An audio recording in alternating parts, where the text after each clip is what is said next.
How to log into facebook.com. Hello everybody, welcome back to our channel. In today's video, we will be guiding you on how we can log in using the facebook.com in your laptop or PC.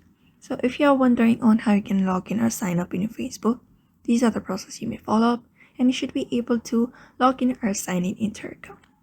So first of all, head over and open up a browser in your device.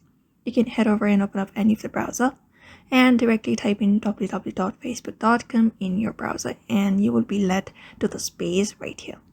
So once you're led into the login page, you can use up this option of logging in by entering up your email or your phone number and your password.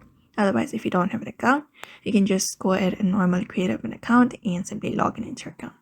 So since we have already an account, you can just go ahead and type in your email on this first section or your phone number if you've used one in order to create an account. Once you've done that, you're just going to enter up your password of your account. Once you've done that, you can just enter up your email and your password and log in. And if you have any verification process, you can just enter up the code and you will be easily logged in into your account. So that is it. That is a very easy process you can follow up in order to log in into your account as well. So therefore, I hope this video was helpful to you. And thank you for watching this video. And if you found this video helpful, give it a thumbs up, subscribe for more tips and tutorials, and I will see you in the next one.